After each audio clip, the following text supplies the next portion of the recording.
Presiden Prabowo Subianto bertolak menuju Inggris dan Swiss untuk menghadiri sejumlah pertemuan. Sebelum bertolak ke Inggris dan Swiss, Minggu siang, Presiden Prabowo mengadakan pertemuan dengan Wakil Ketua DPR RI Sufmi Dasko Ahmad terkait laporan perkembangan informasi terkini. Di London, Inggris, Presiden akan bertemu dengan Perdana Menteri Inggris Keir Starmer untuk membahas kesepakatan dalam beberapa kerjasama strategis dalam bidang ekonomi dan maritim.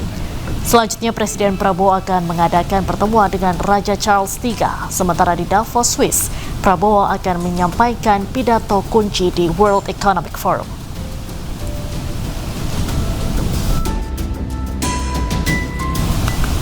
Sebelumnya, Presiden Prabowo Subianto dan Presiden ke-7 RI Joko Widodo menjadi saksi pernikahan Sekretaris Pribadi Prabowo Agung Surahman dan pasangannya Aulia Mahardiana Warsitoarti. Akad nikah Agung Surahman dan Aulia berlangsung di Gedung Sasono Utomo, Taman Mini Indonesia Indah, Minggu siang. Prabowo dan Jokowi duduk di sisi kanan dan kiri meja akad mendampingi prosesi ijab kabul. Keduanya tampak kompak mengenakan setelan jas lengkap dengan kopiah hitam. Usai menjadi saksi nikah, keduanya pun tampak berbincang akrab di sela acara. Selain Prabowo dan Jokowi, jajaran Kabinet Merah Putih juga tampak menghadiri prosesi akad nikah tersebut.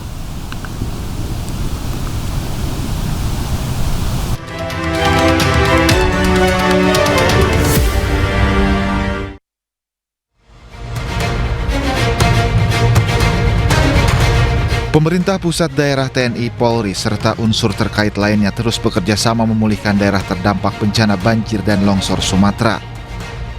Di jalan menuju Bandara Rembele di jalur Pantai Raya, Desa Bale Atu, Kabupaten Bener Meriah, Aceh, jembatan Baile sudah siap terpasang. Jalan yang sempat terputus total pun dibersihkan dengan bantuan alat berat. Pekerjaan ini melibatkan Kementerian Pekerjaan Umum serta TNI Angkatan Darat. Tak hanya itu, pembangunan jembatan Baile ataupun jembatan Aramco di berbagai titik terdampak bencana pun terus berlanjut. Di Desa Bener Pepanyi, Kecamatan Bener Kelipah, dan di Desa Alue Capli, Kabupaten Aceh Utara, pembangunan jembatan Aramco sudah memasuki tahap finalisasi. Begitu pula kondisi di sejumlah daerah di Kabupaten Biren serta Aceh Barat, sejumlah jalan yang terputus pun kini telah bisa dilalui kendaraan. Pemirsa, Menteri Purbaya pastikan dana transfer keuangan daerah terdampak bencana Sumatera yakni Aceh, Sumatera Utara, dan Sumatera Barat tidak akan dipotong. Penyaluran TKD tetap mengikuti ketentuan penyaluran yang berlaku.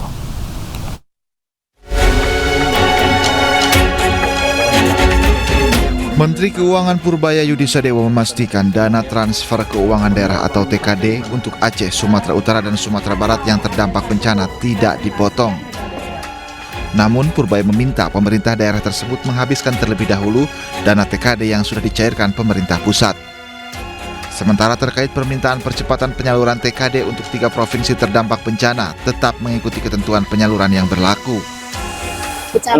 Yang dipastikan adalah limitnya nggak dipotong seperti yang lain karena daerah bencana. Kalau malah transfer kan akan sesuai dengan term ya. Kalau mereka mau potong ambil depan ya bisa ambil depan, cuman kan gini, mereka nggak kekurangan kayak sekarang uangnya banyak, suruh habisin dulu aja, jadi santai aja itu masalah, yang penting limitnya. Sebelumnya, Menteri Dalam Negeri Tito Karnavian menyebut pemerintah akan segera melakukan transfer keuangan daerah untuk 3 provinsi terdampak bencana Sumatera, yakni Aceh, Sumatera Utara, dan Sumatera Barat. Tito berharap TKD tersebut sudah mulai bisa diproses Senin besok.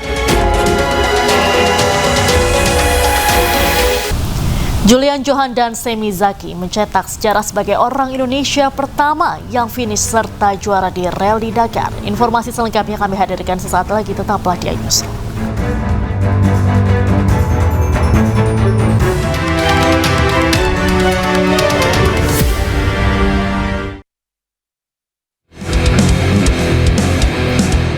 Bendera merah putih akhirnya berkibar dengan penuh kebanggaan di ajang balap paling ekstrim di dunia. Pereli Indonesia Julian Johan menorehkan sejarah monumental dengan menuntaskan Rally Dakar 2026 yang digelar di Arab Saudi pada 3 hingga 17 Januari 2026. Pria yang akrab disapa JJ ini tidak sekedar finish, namun melampaui batas mimpi banyak pereli tanah air dengan prestasi luar biasa. JJ meraih peringkat kelima di kelas overall, juara ketiga kelas klasik, serta juara pertama di iconic class. Catatan gemilang ini mengukuhkan Julian Johan sebagai salah satu pereli Indonesia tersukses sepanjang sejarah Rally Dakar. Sejarah ini terasa semakin lengkap dengan kehadiran Semi Zaki. Bersama JJ, Semi menjadi orang Indonesia yang berhasil mencapai garis finish Rally Dakar 2026. Tak hanya menyelesaikan lomba, Ketua Land Rover Club Indonesia ini juga mencatat prestasi membanggakan dengan meraih juara ketiga di kelasnya dan menempati posisi 7 di klasemen keseluruhan. JJ dan Semi tidak hanya menuntaskan Rally Dakar dengan jarak 8.000 km, namun juga mengukir prestasi menjadikan Indonesia sejajar dengan negara-negara besar di ajang rally paling brutal di planet ini. Pemirsa, pereli Indonesia Julian Johan menyebut butuh perjalanan panjang untuk bisa akhirnya tampil di Rally Dakar 2026. Ia juga menyebut cuaca dan medan yang berat menjadi tantangan tersendiri, meski pada akhirnya Johan mampu finish dan mencatat sejarah bagi Merah Putih. Perjalanannya terasa panjang karena memang kejuaraan Rally Dakar ini menjadi impian saya atau banyak orang lainnya juga, sehingga untuk bisa menuju ke sana memang banyak hal-hal yang mesti dilakukan untuk bisa pada akhirnya saya berada di kejuaraan tingkat dunia tersebut. Tapi memang saya melihatnya ini memang sudah jadi satu mimpi yang harus bisa segera wujudkan segera, sehingga mungkin pada akhirnya memang di tahun 2026 inilah akhirnya menjadi tahun di mana saya bisa mewujudkan mengikuti kejuaraan legendaris tersebut. Kalau buat kendala mungkin seperti yang orang juga tahu, balap ini tuh dilakukan sepanjang 2 minggu. Biasanya balap itu hanya 2 hari, Sabtu Minggu selesai, tapi ini dilaksanakan 14 hari non-stop dengan jarak kurang lebih 8.000 km. Dan 8.000 km itu harus kita tempuh di geografis yang boleh dibilang cukup berat, dari mulai gurun bebatuan atau gurun pasir, ditambah dengan kondisi cuacanya yang sangat panas sekali. Jadi itu semua bergabung jadi satu menjadi sebuah challenge atau tantangan yang boleh dibilang seluruh orang di dunia tuh berusaha untuk bisa menaklukinya. Seperti itu. Indonesia dipastikan masuk grup neraka dalam fase grup dari ASEAN Championship 2026. Menanggapi hasil undian ini, pelatih timnas Indonesia John Hartman optimistis bisa berbuat banyak di turnamen ini. Dan pemirsa, informasi ini sekaligus menutup iNewsroom hari ini. Temukan informasi-informasi terbaru lainnya di www.inews.id. Cuplikan tayangan berita iNews dapat Anda saksikan di kanal YouTube @official iNews. Dan sesaat lagi rekan saya Kevin Pakan akan hadir dalam program iNews Malam. Saya Diandra Mukni pamit undur diri. Terima kasih, sampai jumpa. Here we have the two teams in part number 3. Indonesia dipastikan masuk grup neraka dalam ASEAN Championship 2026 usai tergabung di grup A bersama Vietnam, Singapura, Kamboja, serta pemenang playoff antara Brunei Darussalam melawan Timor Leste dalam undian yang digelar di MNC Studios Kebonjeruk, Jakarta. Menanggapi hasil undian ini, pelatih timnas Indonesia John Hartman optimistis bisa berbuat banyak di turnamen ini.